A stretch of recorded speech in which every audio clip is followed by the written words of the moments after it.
Michael Boyle's StrengthCoach.com presents the Strength Coach Podcast, brought to you by Perform Better, the experts in functional training and rehabilitation. PerformBetter.com. All right, hey everybody, welcome to another special series for the Strength Coach Podcast, Racism in Fitness, What Can We Do Better?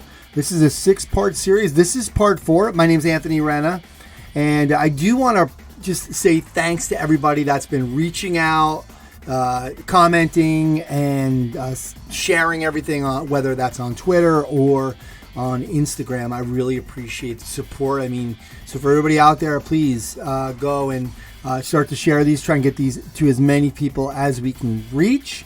I know I say this every time, but for the new people, I just in case I do have some new listeners that are tuning in, I want them to understand why I'm doing this.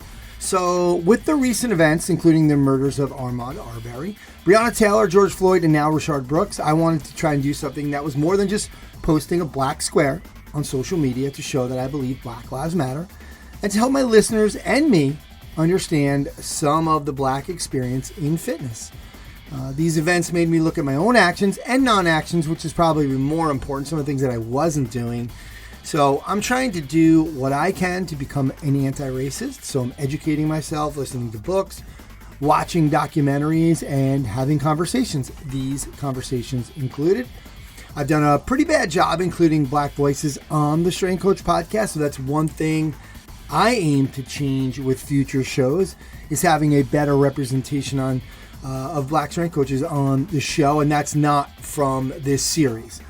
But what I aim to do with this series is just start a conversation about racism in the fitness industry with some folks from diverse populations within the profession. So that includes high-level corporate positions that David Harris had with Equinox, trainers and strength coaches like Kendall Green, William Johnson, and Kelvin Gary, and physical therapists like Dr. Jennifer Hutton. We also have Chrissy King coming on the last episode. So look, I'm just trying to listen, open the mic up, learn from my guests, and use my platform to help people understand a little bit better.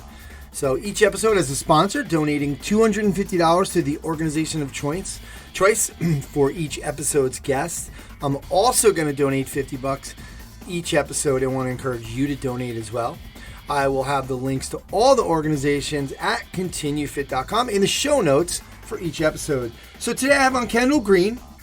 He is a strength and conditioning coach at a high school in Virginia, as well as the sole owner-operator of a semi-private training facility in Williamsburg, Virginia, called Green Roots Performance. The organization he's chosen is the Equal Justice Initiative. He's going to tell us a little bit about that later. Today's sponsor is Kevin Carr and Brendan Rearick from Movement as Medicine. So thanks, guys, so much for your generous donation. All right, lots of things to get to, so let's get on the phone with Kendall Green. All right, so today's guest is Coach Kendall Green. He's a strength and conditioning coach and a sole owner-operator of a semi-private training facility in Williamsburg, Virginia, called Green Roots Performance, which offers strength and conditioning services to middle school, high school, and college athletes, as well as adult fitness clients. He's also a strength and conditioning coach for the Bruton High School football team in Williamsburg, and he was formerly the head track and field coach. His organization of choice, like I said today, we donate $250 to the guests organization of choice.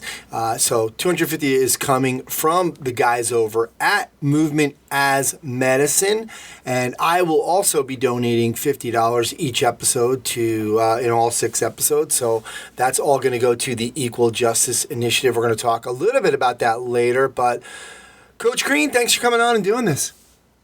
Yes, sir. Thank you for having me. I'm excited to be on. Absolutely. I will say, the more people talk about this stuff, like I saw your Twitter post and I said, you know what? Cool, he's got an opinion. So sometimes social media does help. So that's why I was like reached out. I'm like, yeah, he's feeling the fire right now. Good. Let's get him on. Let's talk about this. Let's get him on and listen to what he's got to say. But I start each episode out with this Ibram Kendi, who is the author of How to Be an Anti-Racist. A quote he said from when Oprah was interviewing him. And he talked about, she asked how he was. He said he was both enraged and energized right now. Enraged because he's a human being, a black human being, and he's seeing people are dead because of the color of their skin. But he's also alive because he's being fueled by the resistance, people are declaring that Black Lives Matter and seeking to push for transformative policy change so that Black lives can be protected. So I want to start out with that, Coach. I know we talked about this earlier. Sometimes you're a leader. You're working with kids. I know you're busy, and sometimes people forget to ask leaders how they're doing. So how you doing through all this? I would say I'm doing the same. As far as the quote goes, both enraged and also energized. Just because we've seen. I'm 28, so I haven't lived through too many riots in my lifetime, but from the ones I have seen, based off of current history, with everything involving police brutality and racism and all of that, this time feels different to me, and that could be because it is different, or because I realize now that as a full adult, that I have more of an impact and more of a stake in how we operate as a country, how we operate as a community.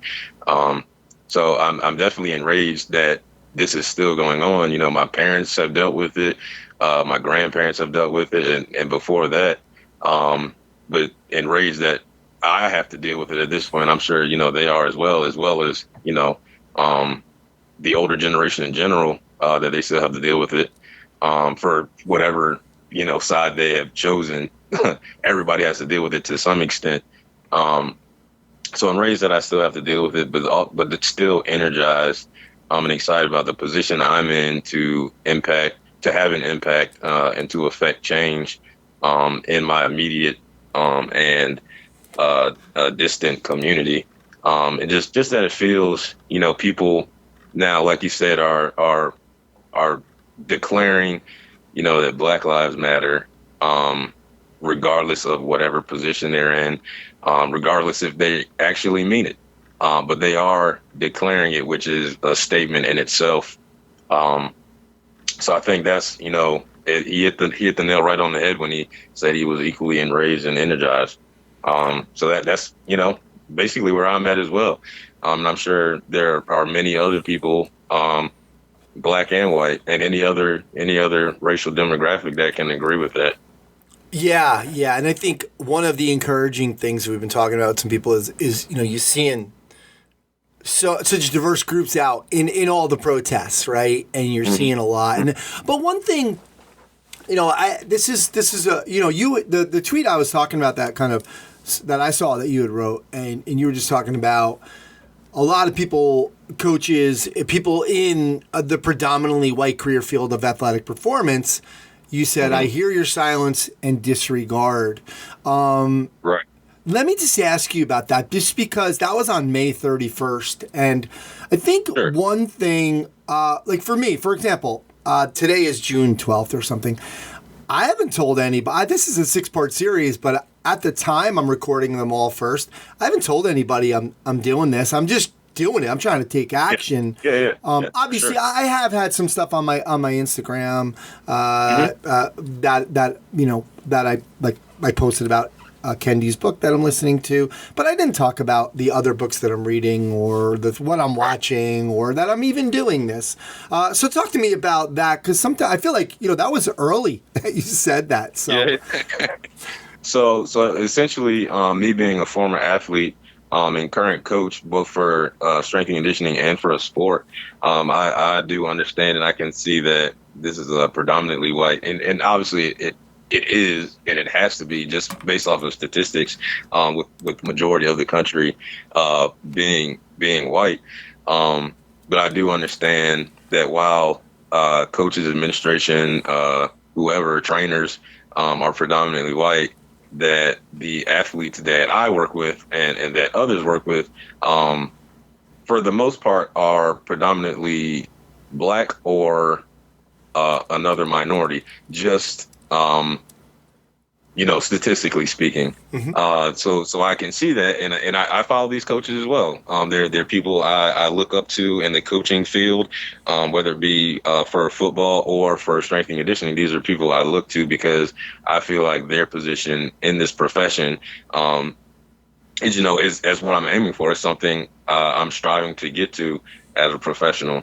And so when I see these things happen, I think to myself, either one, they're willfully ignorant in the fact that these things are going on in the country, or two, they feel like they're not in the position or or have the need, I guess, to speak on it, while most of their coaches, or most of their athletes rather, are black or other minorities, depending on the sport.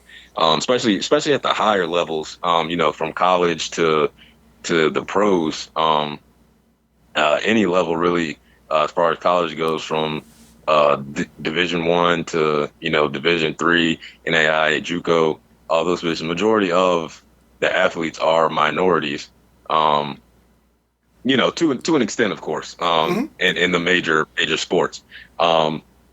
Majority of the athletes are minorities, black, and the coaching staffs, again, for the most part, are white. So, I see that, and I think to myself that if you really care about the players the way you say they do, because coaches are more, I think, especially with, social media and everything, and how the media is trying to increase the amount of content they put out. We hear a lot more, at least in my lifetime, from what I've seen and experienced. Coaches are a lot more vocal now. They're a lot more public with their opinions on everything that's going on. But it seems that race is something they tend to shy away from. And I think that's a big mistake. For whatever reason they choose to or choose not to. I think that's something that definitely needs to be, spoken about, just not for public consumption, but just for their athletes, to let their athletes know that they see them as more than just an athlete. I think about LeBron James, when he was told, when he was voicing his opinion on everything, when he was told just dribble, right? Yeah. He's more than an athlete. Everybody is more than what they do as either their profession or their hobby.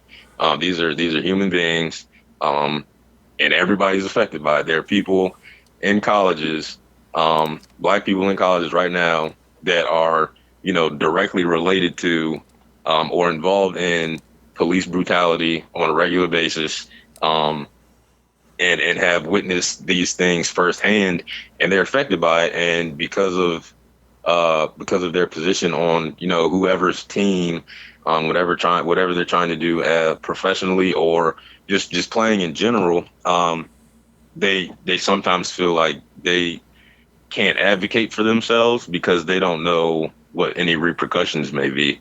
So I think as leaders, which coaches are, as leaders, it's our responsibility to make sure our athletes know that we're behind them 100%, not just athletically, not just what they can do for us on the field or court, but what can you do for me in life? Because as we all know, sports don't last forever. You can't play football, for the rest of your life. You can't play basketball for the rest of your life. So you have to, we have to understand that these people are people, and not just athletes.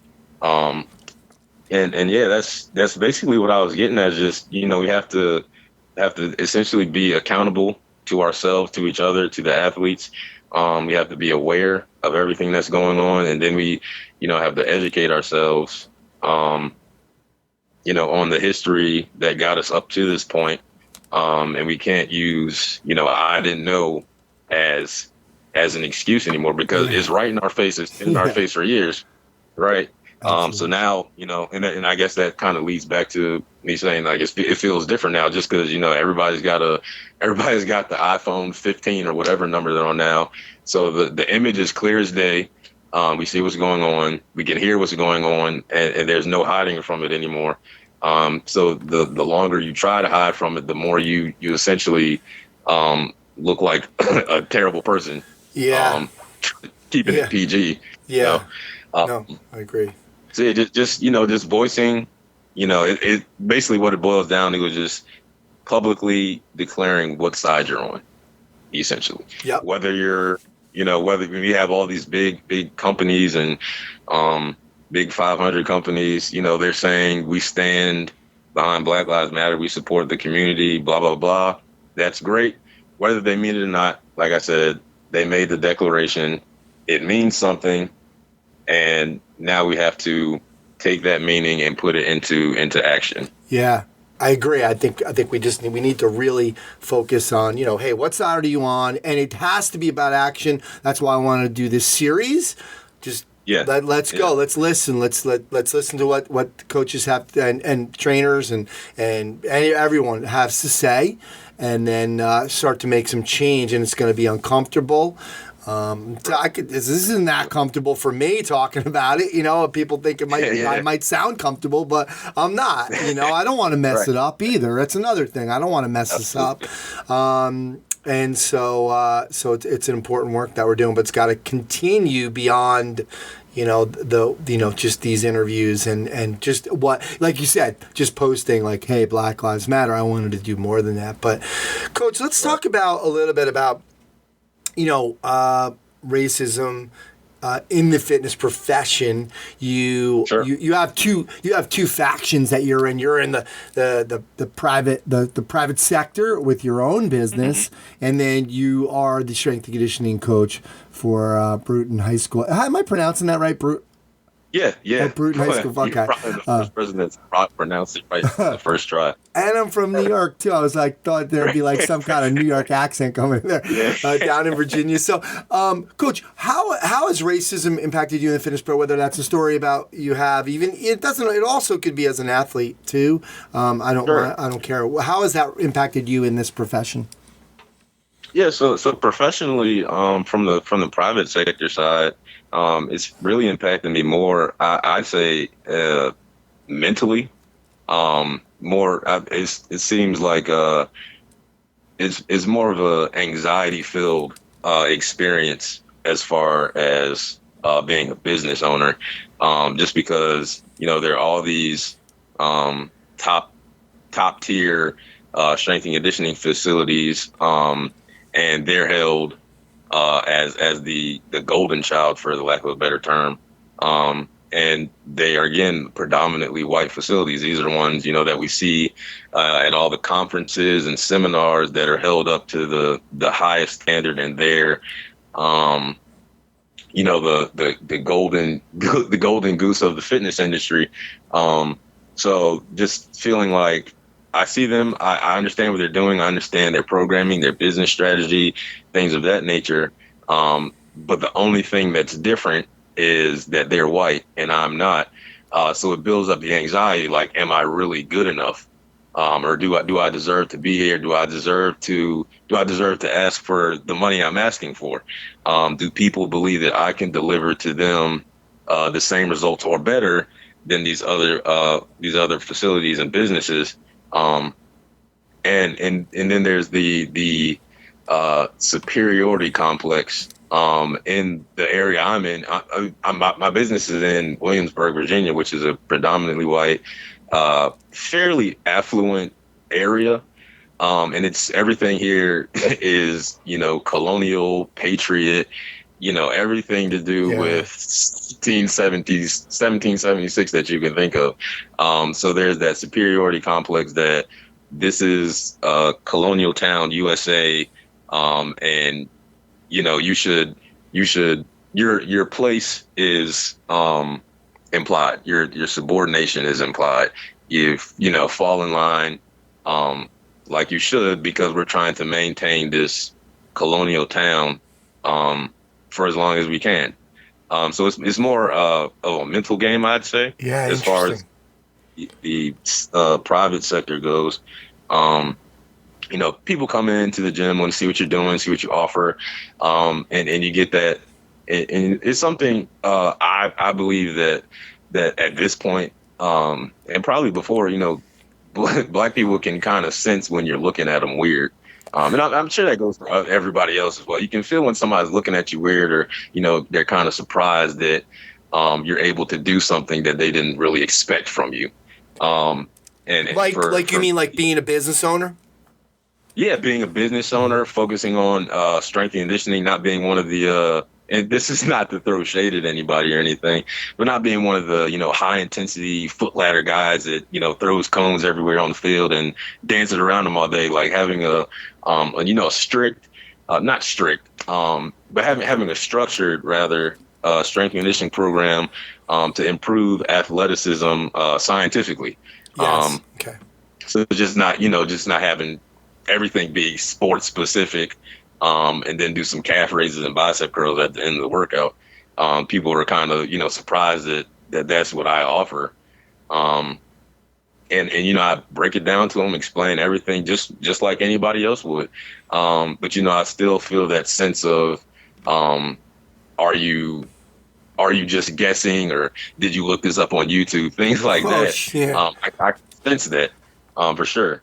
And then in the public sector, working at the school, I don't necessarily experience racism myself, but I can see it, and I can see it in the young black student athletes that I work with, because they're treated differently than their white counterparts, and it's interesting, because they're treated differently, because people, as far as administration and I'm not saying this is all administration, obviously, but it's that kind of subconscious action of kind of coddling the black athletes because they may struggle in certain areas, particularly math and science.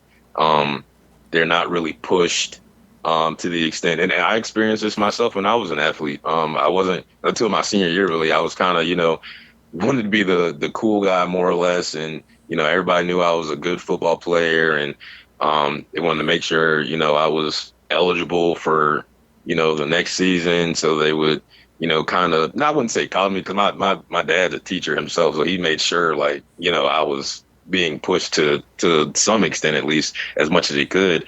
But I see the guys that I'm with now, they're kind of given a little, or not even a little, they're given a lot of leeway, and they're given a lot of, for the lack of a better term, a lot of rope, slack, to kind of get away with certain things, or do assignments months past their due date. So they're not held to the same standard, and then they lose that accountability lesson. And then when they get out of high school, they haven't really learned how to, put their head down and work, and stay out of trouble, and, understand that not everybody is going to, not everybody's going to babysit you when you get out into the real world. So they're, they don't have that hard work or tenacity to themselves to, understand who they are, what they're capable of, and they don't, they can't, or it takes them longer, I should say. I'm not going to say they can't. They definitely, most of them that I still keep up with, they're doing pretty well for themselves. But it took them longer than it should have, in my opinion, to really push themselves to their truest potential. And it's really disheartening, because a lot of them, they're great guys. Some of them come from rough home households. So they come to school as essentially their safe place. Not to use that as a buzzword, but that's essentially what it is for a lot of these kids, especially the black males. And the school I'm at is a smaller school. I think we only have 560 some odd students there. But statistically, I believe it's one of the higher black populations in the county I'm in. So there's a higher there's a higher expectation for myself that I have for them. And then, when they don't meet it, they think, I'm the bad guy. I'm not trying to look out for them, or I'm not trying to help them, things like that. So they can, go somewhere else and, get the attention they need, the get the baby powder placed where they need to be placed. And then I'll try to teach them those hard lessons. And I was actually having a conversation with two coaches a couple of days ago from Iowa, actually. And I was telling them that, having understanding, I brought up Conscious Coaching by Brett Bartholomew. Mm-hmm. And he said at the end of the book that going through all of the different personality types of, athletes, and understanding them, understanding where they came from, understanding that they're not the same and they have, different things that make them tick and really push themselves further. He said it's not coddling. It's just understanding, and there's a very hard difference. You can still be tough on these kids because they need it. They need the structure. They need the discipline. But then when there's too much coddling, too much babysitting, things of that nature, then it weakens their spirit essentially, and they can't find that next gear to get them, out of 8th grade, 9th grade mentality into the I'm a 12th grader, I'm about to go out into the world by myself, whether it be to college and the workforce, wherever it may be. I have to, realize that these people that are in high school, they're not going to be able to help me as much as they did, if at all, when I get out into the world. Yeah, I think you touched on it earlier by saying as well that they're not just an athlete, they're a person. Mm-hmm. And the school, sometimes the schools can treat them like, we don't care about the rest of the stuff. We only care about now. They're in this school. We want to win, so we're not worried about that stuff. Do you try to really spend some time with some of the kids to say, listen, this is what you need to do besides in the strength and conditioning piece of it? Absolutely. I try those that'll listen. I'm there for them 100%. We tell them all the time. It might come off, wrong, but everything we do, as far as coaches at the school, everything we do is a business decision for the betterment of the team, which is essentially what all this boils down to. America is a team, and we need to make the best decision for the team. But back on the smaller scale at the school, we try to reach the ones. We try to reach all of them, obviously, but we understand that not everybody will be able to make the adjustments that they need to succeed. But I have athletes right now that I coached when I first got to the school 5 years ago. I have athletes that I still talk to on a regular basis that may be in the military or just in school somewhere or working. I still communicate with them to this day, and they tell me that they understand now, why I was quote unquote tough on them. When I was coaching them, it's because the world is going to be tough on you. So it's just really just like strength and conditioning. You have to have enough intensity in your training that when you get into the game, it's not something completely new to you. Yeah. So just being able to adapt is one of the main lessons, and be accountable and understand that adversity is going to come, because it always does, especially, being a football player, regardless of how good or bad your team is, adversity is going to come and it's not going to have mercy on you. So you have to be able to deal with it. And then, particularly with the black athletes that I work with, every year I've been here, the football team's been majority black. So I make sure, as many of those guys I can impress upon, the better. And that's not to say I can impress upon all of them. Some of them, they fall by the wayside, or they quit, or they don't want to deal with, that tough aspect of being a student athlete, which I still to this day believe is one of the best things a kid can be as a student athlete, to prepare them for the world. But they can't handle it because they have so much going on at home, which we know for the most part, everything to some degree, everything that's going on in their household. And one of the points I made to the coaches I was speaking with from Iowa a few days ago is that we see these kids more than they see their parents for the most part during a normal school year. Obviously, this year was kind of weird. No. But on a normal school year, whether it be, well, really June to June, essentially, we see these kids more than they see their parents. So we have a bigger impact on them, and I take that very seriously. We have a bigger impact on them than their parents do in a lot of cases. So working with kids, even regardless of race, because the white kids, the Hispanic kids, whoever, they need the attention as well to make sure everybody understands where everybody's coming from and that everybody's not the same. We all have different experiences, but we still have to work together for the greater good. Absolutely. So I think that's the most important piece is to make sure we can reach these kids while they're with us, and then still be able and willing to reach them after they're gone.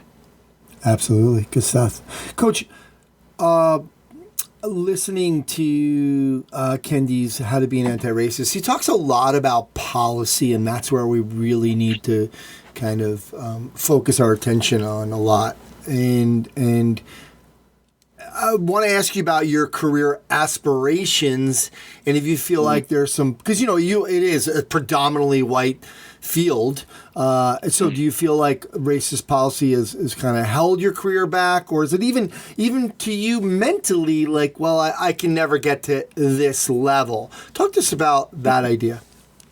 Sure. So really, I guess there's two parts I could say to answer that.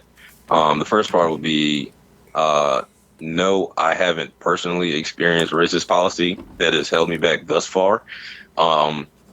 And then the second part to that is, while I completely agree that there are racist policies, whether it be in the strength conditioning fitness industry or just, as a citizen of this country, there are policies. And I think that the hardest part about that is to prove that they're racist, which I think is why they've been able to hang around for so long and why new ones have been able to kind of creep up.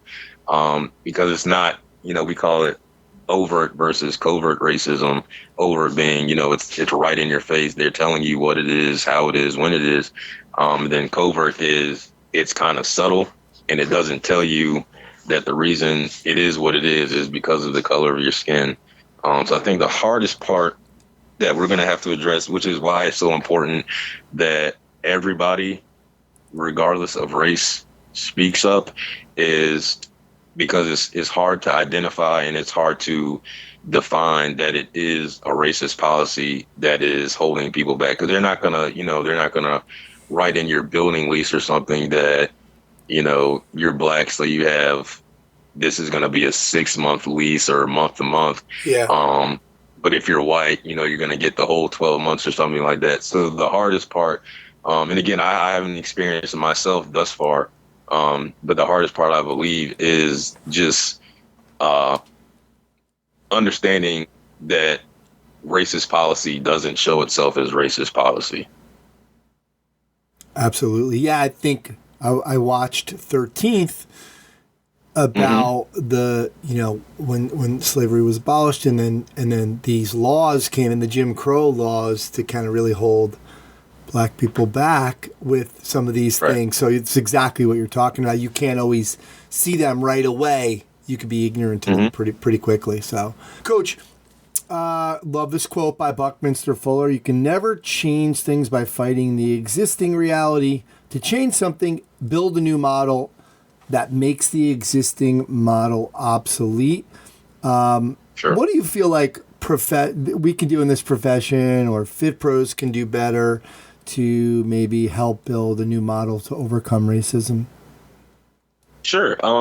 I think that, and you kind of touched on this earlier, just using your platform to expose your community and your following to a more diverse group.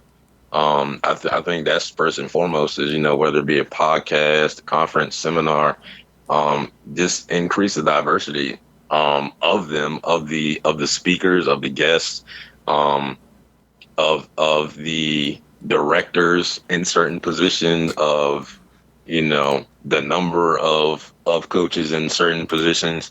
And that's not at all to say, just take whoever looks different. That's saying, because there are, and you know this firsthand, there are amazing coaches out there that aren't white, and that have just as good a quality of information and experience as anybody else. So just going out and finding them, connecting with them, letting them share their experiences and their expertise. Let them, get the bigger platforms and share it with, the world essentially. Um, and, I've been to several, I don't even know how many now, several seminars and conferences, um, and none of them, I believe, I could be a little off, but maybe one of them has had a person of color as a speaker. I've been to several conferences where I was the only person of color in the audience. And I can kind of maneuver through that because I'm used to it because I'm from Toledo, Virginia, which is a rural town right outside of Williamsburg. And everybody tells me all the time I'm from Williamsburg, but I'm not. They're different. um, but I've experienced. I've been in classes, from kindergarten to 12th grade, where I might have been one of 20 in the class, or it might be me and two other people in the class, being people of color in the classroom. So I'm kind of, I hate to say it, but I'm used to it, I guess. And I can kind of, um, find my way through it. But that's not at all to say that it's okay. And I understand, not everybody can go to every conference, and I can't control the demographic of the audience or control the demographic of the presenters, but the people that are in control of it, and that kind of bleeds back into the whole policy thing, kind of. But the people that are in control can most definitely, they have the power and the reach to go find, whether it be black people, Hispanics, whoever. They can find these people that aren't white, from a different ethnic background, a different financial background, whatever it may be. They can find these people and put them on the pedestal to show them, if you really want to say you don't see color, this is how you do it. You put these people that are qualified, highly qualified, and sometimes in a lot of cases more qualified than the people that are put up on pedestals. Put them in a position to speak, and to share with us, so we can, as a profession and as a country, and eventually as a world, get better. Because at the end of the day, that's what we're all trying to do, regardless of the field you're in, is get better. So take these people from, different experiences and different backgrounds, and let them have have the table. And then I know a lot of HBCUs, historically black colleges and universities. They have their director positions and athletic directors and all of this. They don't look like the athletes that they're serving. And that's not to say at all that it's a problem, but the fact that there are so many positions that aren't being held to, not necessarily the standard, but held to reflect that population of the school, and understanding that what HBCUs are and why they are, and why they were created in the first place. It should, not everything, but there should be a greater deal of reflection in the administration and director positions than there is. That's not to say, every HBCU needs a black strength and conditioning coach or anything like that. But for the greater, again,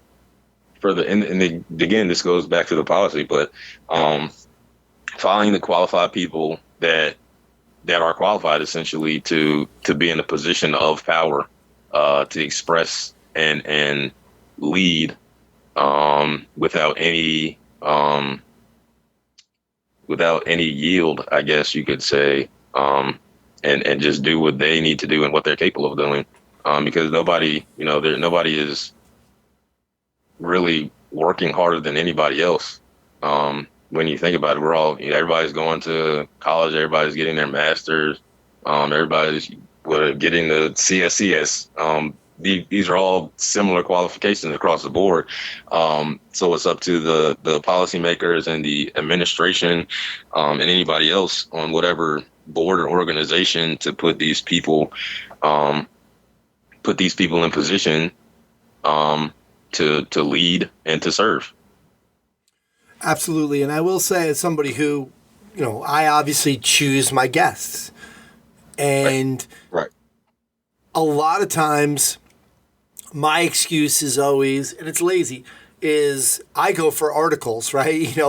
Because if you write an article, I will look at the article and say, cool, now I got something I could talk about. I'm lazy like that, where I'm only looking at what's right in front of me, and I need to do a better job, not only with black voices, but with female voices. I haven't done a good job with that, and I've been trying. I think about it, and but sometimes I take the easy way out. But it's time to look for these Absolutely. coaches. And that kind of reminds me of the black on black crime thing. And it's just the explanation for it is, they say, there's black on black crimes. So why are we worried about police brutality, blah, blah, blah. But the explanation for it is that people commit crimes against people that they are most adjacent to. And since most of America is still segregated to some aspect, black people predominantly live around other black people. Yeah. So if they're going to commit crime, the closest person to them is another black person, right?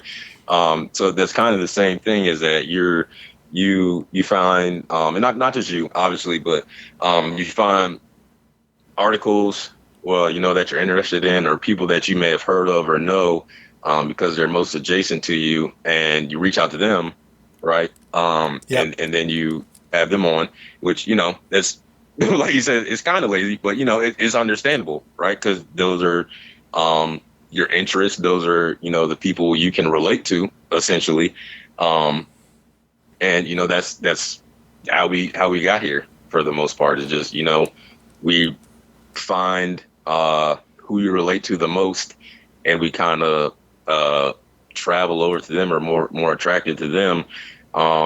So we stick in that demographic. Yep, and it definitely is lazy. And like I said, I need to do a better job. So, Coach, before we get to your closing thoughts, like I said, every episode we have a sponsor donating $250 to an organization of the guest choice. And today, Movement as Medicine will be donating $250, as well as I will be donating $50. We're going to have some links on my site to encourage people to donate to your cause, to your organization of choice, Equal Justice Initiative. Can you tell us a little bit about that? Sure. So recently the movie that came out, Just Mercy, starring Michael B. Jordan and Jamie Foxx, is based off of the individual that created it, Brian Stevenson. So essentially is exactly what it reads. Is an organization dedicated to having equal justice within the justice system, where there's limitations on how police are policing certain areas, whether it be low income or just minority communities, and it's the organization dedicated towards that, so people are judged fairly, policed fairly, and then justice can be served. So there's not there's no more of just if you do the crime, do the time. It should be, if you do the same crime, you do the same time, or vice versa. And just having equal representation of the population represented inside and out of the judicial system. Excellent. My friend just posted something on Instagram today about this. There were two. It was a comparison of a white a white man who, 19 years old, armed robbery, 19, no contest plea, one misdemeanor prior, total points 138.2. He got 2 years in county. Lamar Lloyd, armed robbery, 21, no contest plea, one misdemeanor prior, total points 138.2. 26 years in prison from the same judge. So that's what this cause is trying to help as well. Great cause, love it. Absolutely. So, Coach, let's finish up with your closing thoughts. What you want to tell people out there in the strength conditioning and fitness community. Sure. My main thoughts and main points to get across to the strength conditioning and fitness community is just be aware of everything that's going on. Acknowledge that it's going on publicly and privately. Educate yourself and hold those that are in power that are causing these rifts in the community and in society. Hold them accountable and replace them if need be. Everybody should utilize their right to vote, not just on the federal level, but most definitely at the local level, because in a lot of cases, that makes more of an impact than it does higher up on the ladder. So just, be aware, acknowledge, educate yourself, and then hold those accountable, as well as yourself, because we got to look at ourselves every morning in the mirror. We should be able to do that knowing that we did the best, not only for ourselves and our family, but for those in our community that may be negatively affected through, whatever it may be, policy or whatever it may be. Just understand that we need to be able to look at ourselves in the mirror and know that we did the best we could for those around us that could influence their lives for better or worse. Absolutely. Starts with us. So, Coach, thank you so much for coming on, taking some time out, talking about certainly a sensitive issue, and but it's great to get the conversation going, and I really appreciate you coming on. Absolutely. I appreciate you having me. It was truly a pleasure. Truly a pleasure. All right, that's going to do it for part 4 of Racism in Fitness. What can we do better? Remember, this is a 6-part series, so if you haven't checked out episodes 1, 2, and 3 with David Harris, Dr. Jennifer Hutton, and Kelvin Gary, make sure you do that. Thanks so much to Kendall Green for coming on and giving us his perspective and experience on racism in the fitness industry. Thanks to Kevin Carr and Brendan Rarick from Movement is Medicine for their generous donation to Kendall's organization of choice, the Equal Justice Initiative. I'll have links at continuefit.com for you to find out more and to donate yourself. Next episode, I have continue the conversation with William Johnson, a strength coach and entrepreneur from Atlanta. Good stuff coming up from William. Thanks so much for listening. I hope you join me next time.